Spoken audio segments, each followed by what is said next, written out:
Welcome to the Watercress line, and here is your May update.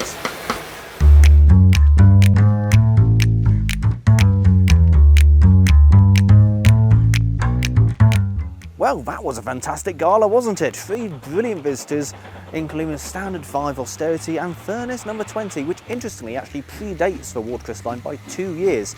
Equally though, it handled the hills very well, so lots of smiling faces all round.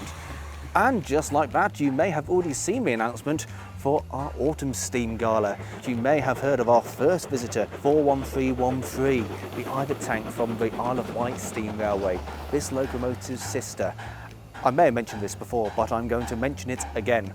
This is the last year before this locomotive goes out of service, so get those rides in while you can. It's going to be a brilliant gala, so do chuck that date in for your diary and keep an eye on watercressline.co.uk for more information.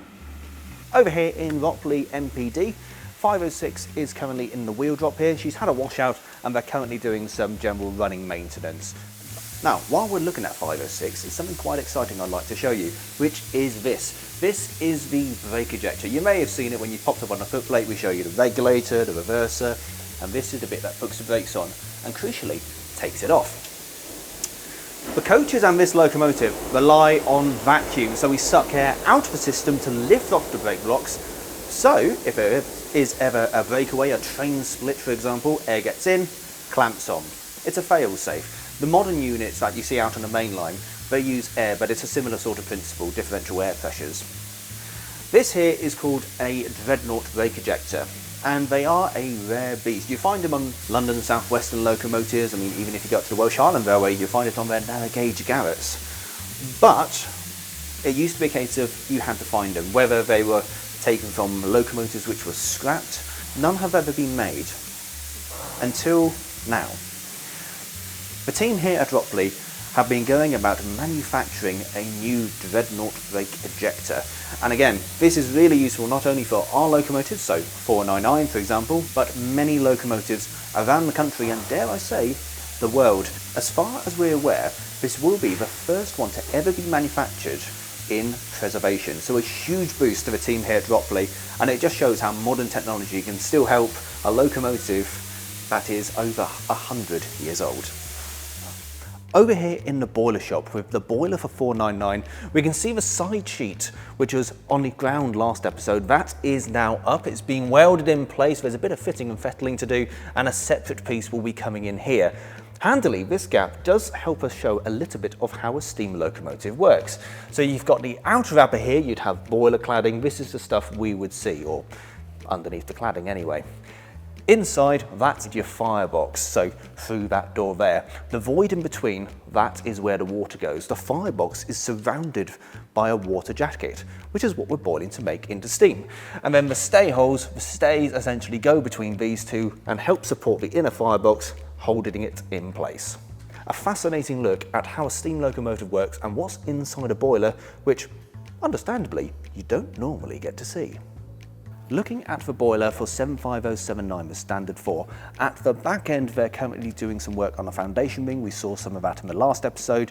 They've started drilling now, and at this end they're currently riveting on the front tube plate.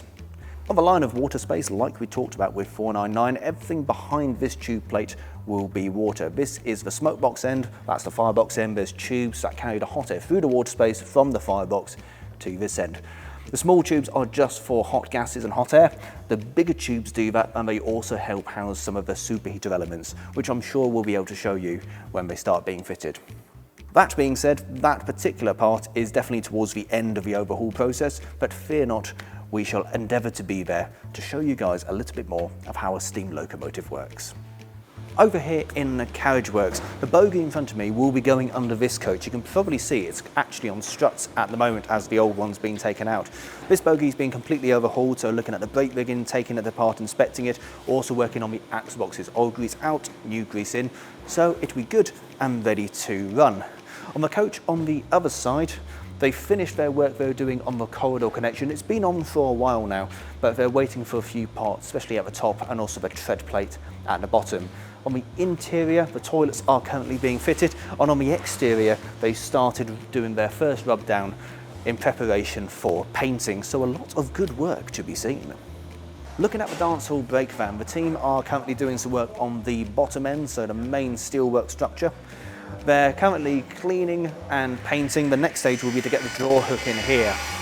If you ever see a locomotive couple up, you see them, they buffer on, someone hops down, they get the coupling, chuck it over the hook and tighten it up. That's the draw hook. Essentially, it allows you to transfer that pulling power from whatever's pulling it, say a locomotive, through the wagon and potentially onto the other end, draw hook again, next coupling. So, next stage would be, that'll be good to move, and then they can start working on a bit more of the bottom end and slowly start working their way up. The QM brake van's been in recently, and that's been having some work on the vacuum brake cylinders. So they've done a complete overhaul underneath, stripped them down, tested them, and actually we'll do an episode on that because it's quite an interesting process. On the inside, they have been renewing the guard's emergency equipment, so we're talking about things like chocks, ladders, track circuit clips, your standard guard's emergency equipment for whatever may happen on the railway. While the QM brake van has been in here, they've also done a bit of a change. They've replaced the buffers for a different type. Buffers, you've probably seen one on coaches, either end, they're essentially a shock absorber. So you see a locomotive buffer on, they compress, they help absorb the shock, protect the ride, protect the coaches. Inside traditional ones, they essentially have a spring which absorbs the shock. The ones this used to have were oleo ones. Essentially you had compressed air which would be pumped up and then they'd hold their charge and then the carriage team would check them over. Unfortunately, they just weren't holding the pressure. They needed to be changed. So they swapped them out for more traditional ones with one minor modification. A proper traditional one looks like this on our dancehall brake van.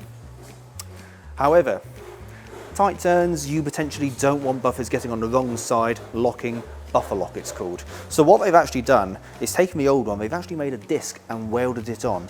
I mean, from the outside, it looks absolutely superb, but hopefully this will resolve the issue of not being able to hold its air, because there isn't any. It's all spring-based.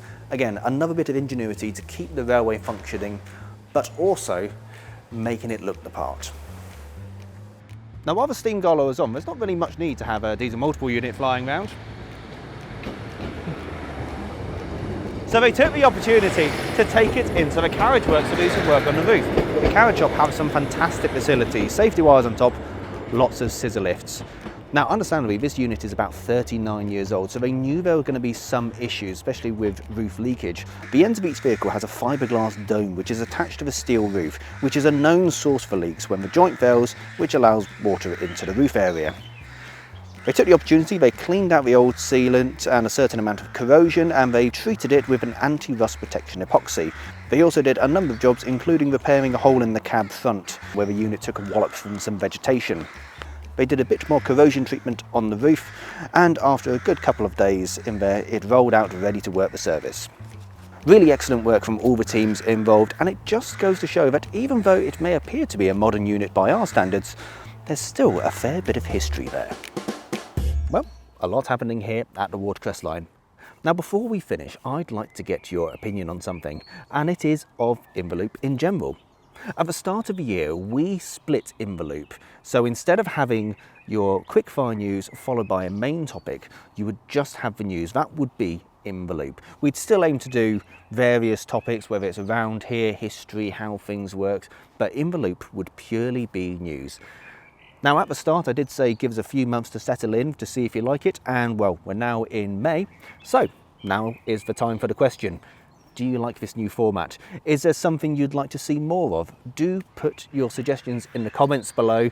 No suggestion is a bad one, granted some are more feasible than others, but they all go onto a list, and most of the time it's just waiting for an opportunity to pop up. Maybe you really like history, how things work, maybe you enjoyed an episode on signalling, you want to see some more of that. Fantastic. Let us know below and we'll see what we can do.